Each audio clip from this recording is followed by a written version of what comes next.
Look at your life right now. What are you doing? Are you waking up, going to work, fighting for your fish heads, coming home, sleeping, and doing it all over again? Are you living, or are you just surviving? Most of us are members of the flock. We believe that the purpose of life is to find food, to be safe, to fit in, to keep our feet on the ground and our heads down. But what if you feel something else? What if you feel a hunger that food cannot satisfy? What if you look at the sky and realize that you weren't born just to scramble for scraps? You were born to fly. If you ever felt like an outsider in your own family, a weirdo in your workplace, or a dreamer in a world of sleepwalkers, then this story is for you. Today, we are talking about Jonathan Livingston Seagull by Richard Bach. It is a short book, but do not let its size fool you. This book is a razor blade. It cuts through the excuses we make for our mediocrity. We're going to learn why being normal is the most dangerous thing you can be. And we are going to learn the price of perfection. Fasten your seatbelts. We are going to break the speed of sound. The story begins with a brutal contrast. Down on the water, there's the breakfast flock. Thousands of gulls massed together, fighting for bits of food. It is noisy. It is chaotic. It is ugly. But way up in the sky, all alone, is Jonathan Livingston Seagull. Jonathan is not practicing how to eat. He is practicing how to fly. He is trying to hover. He is trying to fly slow. He is testing the curve of his wing. To the other gulls, flight is just a method of transportation. We fly to get from the shore to the food. That's it. To Jonathan, flight is not a means to an end. Flight is the end. It is art. It is joy. But there's a problem. Jonathan is failing. He tries a steep dive. He stalls. He tumbles. He hits the water hard. He is physically exhausted. He is starving. He is basically a skeleton with feathers. And in that moment of failure, floating on the dark ocean, Jonathan hears the voice of the flock in his own head. I am a seagull. I am limited by my nature. If I were meant to fly at speed, I'd have a falcon's short wings. I must be satisfied with what I am. This is the moment of resignation. How many of you have had this conversation? I'm not smart enough. I'm too old. I should just get a normal job. Who am I to dream big? Jonathan decides to be normal. He decides to go back to the flock. He decides to be a good seagull. He feels better. No more challenges. No more failure. Just mediocrity and safety. But on his way back, something happens. He is flying in the dark. Seagulls aren't supposed to fly in the dark. And suddenly the idea hits him. If I were meant to fly at speed, I'd have a falcon's short wings. Short wings.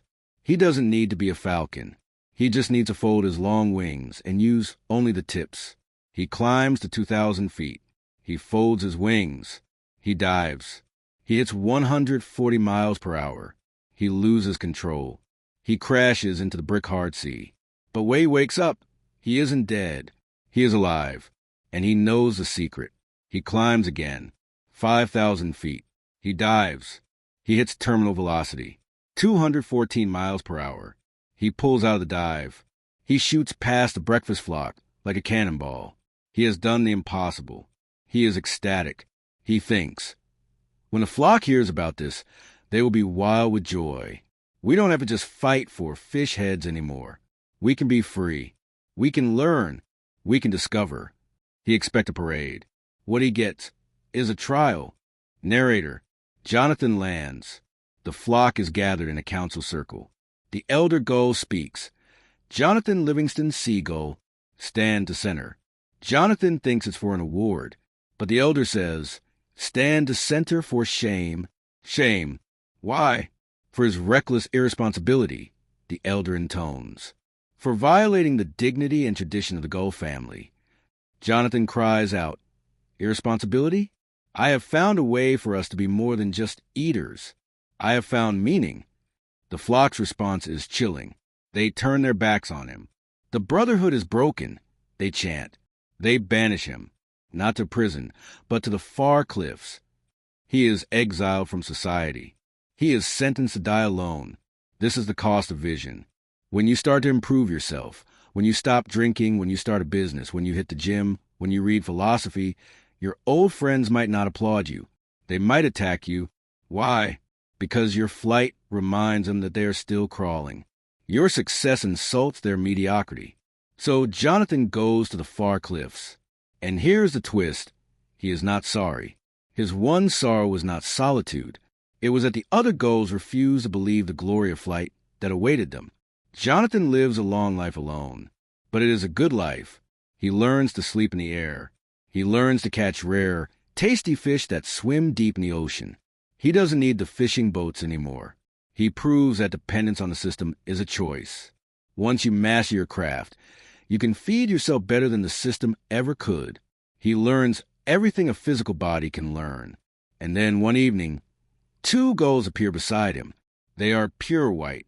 They glow like starlight, and they fly without effort. Jonathan tests them. He dives. They dive with him. Perfect precision. Who are you, he asks. We are from your flock, Jonathan. We are your brothers. Where are you taking me? Higher. We are taking you home. Jonathan looks at the sky. He is old. His body is tired. I am ready, he says. And as he rises with them, his old body dissolves. He becomes brilliant. He becomes pure light. He has graduated Earth. He is entering the next level.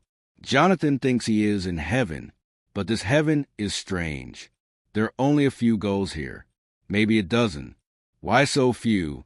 Because, as Richard Bach implies, almost nobody makes it out of the first level.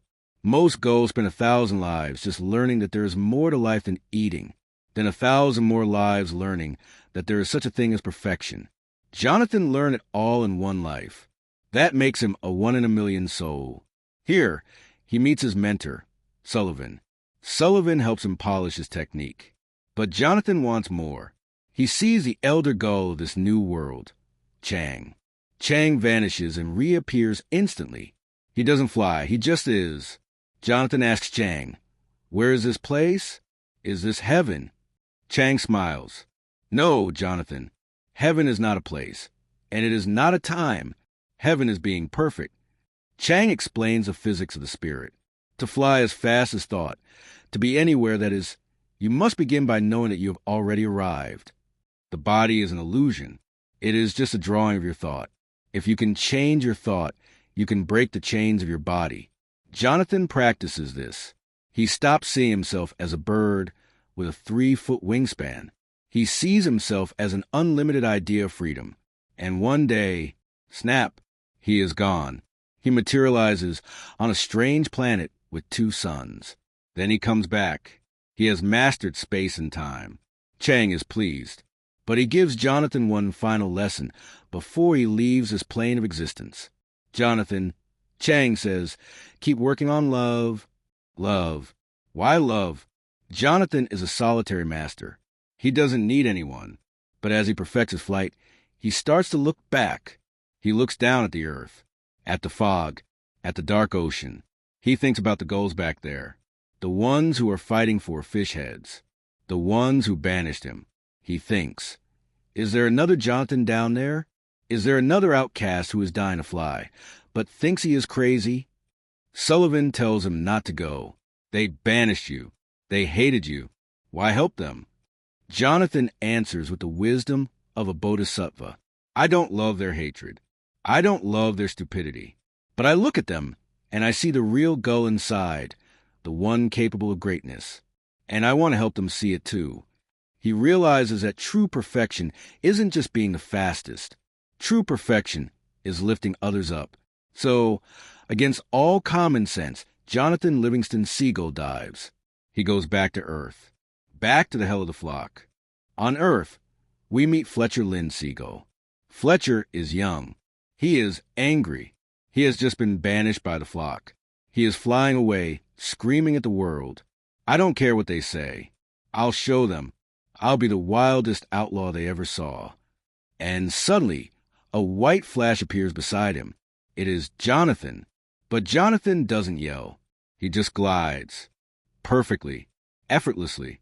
Fletcher is stunned. Who are you? Jonathan asks him simply, do you want to fly?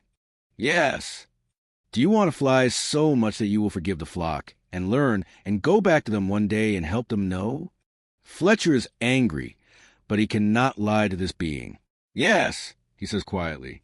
And so the training begins. Jonathan gathers a small group of outcasts. Charles Rowland, Kirk Maynard, gulls who were broken, lame, or rejected. He teaches them that they are not crippled birds. They are ideas of freedom. Break the chains of your thought, Jonathan tells them, and you break the chains of your body. One night, Kirk Maynard, a gull with crippled wings, screams, "I can fly," and soars into the dark sky. They are performing miracles.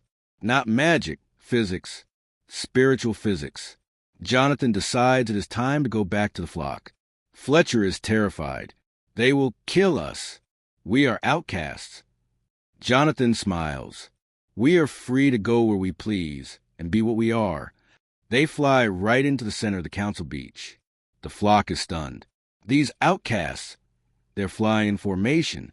They are diving at 200 miles per hour. They are landing with the grace of angels. For a moment, the flock is impressed. Then the elder screams, "Ignore them. Any gull who speaks to an outcast is also an outcast." The flock turns its back again. But this time, Jonathan doesn't leave. He keeps flying. He keeps teaching. And slowly, one by one, young gulls from the flock start creeping out at night. They want to learn. They are tired of eating fish heads. And then the accident happens. Fletcher is teaching a high-speed dive. A young baby bird flies into his path. To save the baby, Fletcher snaps his wing and crashes into a cliff of solid granite at 200 miles per hour. It is a fatal crash. Fletcher wakes up in another realm. Jonathan is there. The trick, Fletcher, is that we are trying to overcome our limitations in order patiently. We don't fly through rocks, not yet. Fletcher realizes he isn't dead. He has a choice. Stay here or go back. He chooses to go back. He wakes up at the base of the cliff. The flock is surrounding his dead body. When he moves, the flock panics. He is a devil. He brings the dead to life. Son of the great gull. They attack. For 1,000 gulls, screaming, trying to peck Jonathan and Fletcher to death. Jonathan and Fletcher simply vanish. They teleport. They appear a mile away. Fletcher is shaken. I think they prefer the devil to the Son of God. Jonathan looks at his student. He sees that Fletcher is ready. He no longer needs a teacher. I am leaving, Fletcher. Jonathan says, No, don't leave me. You don't need me. Jonathan says, You need to keep finding yourself. Every day, a little more the real, unlimited Fletcher Seagull. He is your instructor. Jonathan's body begins to shimmer.